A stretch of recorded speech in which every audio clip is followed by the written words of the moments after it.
In a world woven from thread and filled with fluff, the age of the sofa dwellers had dawned anew. Their society, once built on the noble pursuit of fallen crumbs, now found its center in the mesmerizing glow of the Window of Worlds. This screen, a portal to realms unknown, had birthed a new faction, the Screen Watchers. Led by the visionary Finn, they dedicated their days to deciphering the cryptic, flickering images, believing they held the key to their future. But this shift did not sit well with all. A chasm began to form within the community. Elder Ilara, a staunch guardian of their ancestral ways, watched with a heavy heart as the younger generation abandoned their traditions. The sacred art of foraging, the very practice that had sustained them for generations, was being forgotten. "The screen makes us weak," she would argue, her voice echoing through the fabric canyons. "It promises wonders but robs us of our purpose." A rift grew between the traditionalists who clung to the old ways and Finn's fervent followers, who saw salvation in the light of the screen. Then disaster struck without warning. The sky, a vast ceiling they called the Great Upholstery, wept a torrent of darkness. A great sticky flood, thick and sweet, cascaded down upon their settlements, threatening to crystallize and entomb their world forever.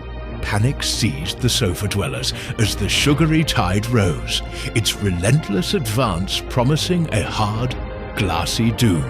The elders, ever practical, immediately set to work, attempting to construct makeshift dams from brittle pretzel sticks, a desperate and ultimately futile effort against the overwhelming deluge. Amidst the chaos, Finn remained transfixed by the Window of Worlds.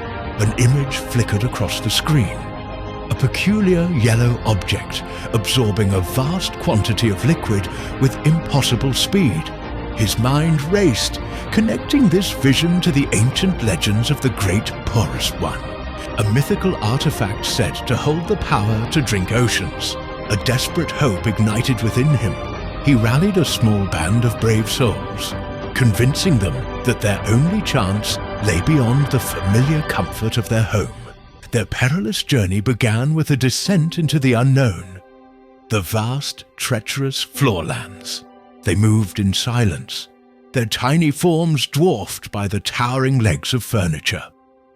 Their greatest fear was the monstrous crawler, a great furry beast that stalked these open plains, its purring roar a harbinger of swift and silent destruction. Through sheer courage and a bit of luck, they navigated the dangerous terrain, finally discovering the object from Finn's vision, a simple kitchen sponge. With monumental effort, they tore a piece from the Great Porous One and began the arduous task of pushing it back to the couch. Upon reaching the sticky flood, the artifact worked its magic, drinking in the sugary liquid until the threat was gone. Their world was saved. This shared victory healed the rift between the factions. Ilara and Finn stood side by side, realizing that their survival depended not on choosing between the old and the new, but on weaving them together. Tradition provided the foundation, while new knowledge offered the tools to build upon it, heralding a golden age of innovation for the sofa dwellers.